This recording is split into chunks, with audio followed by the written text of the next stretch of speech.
Okay, class, we are in our final 2 chapters before the end of the semester. Chapters 17 and 18 are going to be over late adulthood, which is 60 plus or 65 plus, depending who you ask. Your book says 65 plus, so we're going to go with that. Alright, so let's start, as always, with our physical and cognitive development in our 65 plusers. So when we get to this part of the developmental system, we're going to focus more on functional age and not actual chronological age, because functional age is going to tell us more about how you're going to do from this point forward. So your functional age is your actual competence and performance. So what can you actually do? Where is your brain at? Where is your body at? Your functional age may or may not match your chronological age. So, like, there's people who are 60, but their bodies look like they're 70, or their brains look like they're 80. And there's people who are 80 who have brains and bodies that look more like a 60-year-old. So that's your functional age, and that's a better predictor of kind of what you're going to be doing as far as health things and mental things than your actual age is going to be telling us. Alright, so life expectancy is how long you can expect to live, and it's mostly based on your gender, your socioeconomic status, and where you live. So in the United States, life expectancy is increasing. Now, this is only true for the current older adults in America, which are the baby boomers. So with the baby boomer generation and every generation before them, life expectancy has always been longer than that of your parents. So every generation has lived longer than the generation before them, with the baby boomers expected to live longer than any generation ever has, and then some. However, it is now projected that the next generation after the baby boomers, which would be the Gen Xers, probably will not have a life expectancy as long as the baby boomers, and then the millennials too, and from there on. Because of just, all the other stuff, like not having good health care and not having, good lifestyles and all this other stuff going on, pollution and blah, blah, blah. Why the life expectancy continued to increase up through the baby boomers is, one, due to lower infant mortality rates and lower adult deaths. We just have better medicine and better ways to keep people alive. We have, medicine for your cholesterol and for your heart and for your bones and everything to just keep you alive longer. How long you live has, there's different variations due to different things. Women in general live longer than men. Obviously not all women, not all men, but in general women live longer than men do. Socioeconomic status-wise, if you're richer, you live longer because you have better access to health care and a healthy diet and all the things that you need to live longer. Ethnicity-wise, if you are white, you're going to tend to live longer than minorities. Minorities die earlier than non-minority people, which has a lot to do also with socioeconomic status. They're linked, but also has to do with institutional racism and other things that stop people of color from getting health care that they deserve and need and things like that. An interesting fact, though, is that if you are a African American female and you live to be 80 years old, you have the longest life expectancy of anyone else. So African American females who hit 80 are likely to live over 100, over 105, even to 110, if they can make it to 80. So that's kind of like a fun fact. And really what it boils down to is if you are a double minority, meaning that you are a racial minority and you are a sexual minority, so you're a female and you are black, every extra minority status you have on you makes your life more difficult. So if you're a black woman, your life is significantly more difficult than if you were a white male. If you have gotten to live to be 80, you have fought off racism and discrimination and prejudice and a whole bunch of things that have been trying to keep you down since birth, and made it to 80, you are resilient, as hell. And pretty much nothing's going to take you down after that. So yay, you go, my little African American grandmas, you're going to live forever. Nationality, I know you guys are going to be really surprised by this, but if you live in the United States, you're not going to live as long as if you live in other industrialized countries. Now, if you live in developing countries, yes, we do outlive people in developing countries, but as far as countries that look like us, other industrialized countries, we have one of the lowest life expectancy rates because we are unhealthy and we don't have great health care. So here's the average life expectancy at birth. People in Japan have the longest life expectancies, significantly longer than anyone else. Remember my plan, guys? I told you this at the beginning of the school year. You need to be born in Singapore, then you need to move to one of the Nordic countries, and then when you turn 65, you move to Japan and you live forever. I've figured it out. I know how to extend life forever. So people in Japan live. Look at this. Look at how much longer they live than everybody else. And then we've got our Swedens and our Switzerlands and our Icelands, and we're going to just keep on going and going and going down and down. And oh, look, there we are at the bottom. But we outlive you, Portugal, so take that. Yeah, not great here in the United States. If you're born in the United States, you have one of the lowest life expectancies of any other industrialized country, except for Portugal. So, yay, you weren't born in Portugal. Guess you can be excited about that. Alright, so Japan has the longest life expectancy, like you saw. They have really low rates of obesity and really low rates of heart disease. Why? Because of their diet and the way they live. People of Japanese culture eat a lot of fish. They eat a lot of green leafy vegetables. They eat just a lot of vegetables in general. It's very low carbohydrates, very low fat, very low sugar, very low salt, which helps with their heart, and heart disease is what kills most people, and they don't have a whole lot of it. They also have very favorable healthcare policies. Everyone gets care, everyone is, taken care of, and older people in Japanese society are revered, and they're made sure that they are taken care of, which we do not do here in America. And the United States, of course, lags due to healthcare and our lifestyles, and we just, suck on multiple levels. Our elderly are our fastest growing group. So within the next 5 years, about 18 to 20% of our population will be elderly. So 1 in 5 people will be elderly. That's a lot.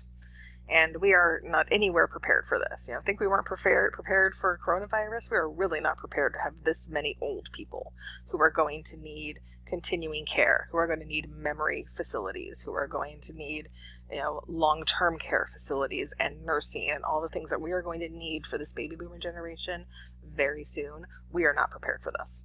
And it's another time that may very quickly start to cripple us. Not to mention, when they all die, we are going to lose a fifth of our population. And then we're going to have, a lot of housing that's empty and a lot of all this extra stuff that we now will have that we're not going to know what to do with. So we haven't planned for this very well yet. But like I said, at least we're not in a developing nation where the average life expectancy is still 50. Yikes. But they're probably happier than we are. Alright, so our maximum lifespan. How long can we expect to live just, in general? So the average age for a human being to live is 85. And it varies between 70 to 100 based on where you live and different other factors. So centenarians, which are people who live to be over 100, are increasing in the industrialized world. We have more people living over 100 now than we ever have at any other point in history. More females live to be over 100 because females live longer than men. We believe that the longest a human being can actually live is somewhere between 120 and 130 years. That's as long as our bodies can physically just live, period. Before it's okay, well, that's enough now. Time for you to, go back into the earth and become the weeds for the antelope to eat with the circle of life. So, a lot of scientists don't think we've hit that upper limit yet, that we can actually live longer than that. But then the question is really, should we extend the lifespan? If we can get people to live longer, should we get to do it? So we look at things like telomeres that can be manipulated to make people live longer, and they've been able to do that with flatworms. So when they manipulate the telomeres within flatworms, they can get them to live to be about the same lifespan of a human, to be about 200 years. So how long ever the flatworms lived was the equivalent of a 200-year lifespan for a human. So the question is, should we figure out a way to get humans to live to be 200 years old? And my answer to that is no. You may have a different answer to that. My answer, because it is kind of an ethical question, is no, we shouldn't, because we already, A, have too many people. B, where are they all going to live? That's a lot of people living 100 years longer than even our oldest people live to. C, you're not going to be able to retire when you're 60 or 65 or 70 or 80. You would have to keep working until you were like 170 years old. And that means that you're not giving your job up, which means all these kids coming in behind you aren't going to have jobs to work. So what are they going to do? I mean, maybe they'll be building the massive, 500-story buildings to house us all because there's so many people still alive. Where's all this food going to come from? Right? How all these resources, all those extra cars on the road, which are going to make more pollution. Right? There's a reason why we die. Right? We're supposed to die. We're all supposed to die. We all will die, and we're not supposed to live that long because that's not how kind of nature intended. But maybe you think otherwise. At this point, I would open up the class to say, hey, what do you guys think? But you're not here sitting with me in my bedroom, because that'd be weird too. All right, here we go. Moving on. What is going to get you to live a long life? Want to live a long time? We all want to live a long time. Well, the number one predictor is heredity. How long did your same-sex parent live and your same-sex grandparents? All right, so look to your mom, look to your grandmas, or look to your dad, look to your grandpas, uncles, aunts. Their lifespan is going to be the most predictive of your lifespan. Now, obviously, if your mother was hit by a truck when she was, 40, that doesn't mean that you are only going to live to be 40. But heredity is going to play a very big part in this. So, lucky for me, the women in my family live like frickin' forever. The men, not so much. Men in my family, not long lifespans. Very few of them live past 60, 65. So, glad I'm a lady. After heredity comes environment and lifestyle. All right, what are you doing? Do you have a healthy diet? Are you at a nice normal weight? This gets a little bit harder when we get older. So losing weight's, hard, but also as we get older, staying at not getting too underweight can also be a big problem. So a lot of older people become underweight, and that's really unhealthy as well. So we want to keep you at a normal, healthy weight for your height. And have a good healthy diet. Remember, those green leafy vegetables, man, are always going to be good for you. Nice lean meats, things like that. Are you exercising? Most older people don't exercise, and they absolutely need to be. We need to have grandma and grandpa out there doing their water aerobics with their little hats on. Low substance use, right? Try not to be smoking and drinking too much. Being optimistic, that's a really big thing, right? People who are optimistic tend to live longer, because they tend to they tend to get second opinions from doctors. They tend to make sure they take their medicines, things like that. Not having a lot of stress in your life, right? Stress can cause you to have worse heart problems, so lowering stress.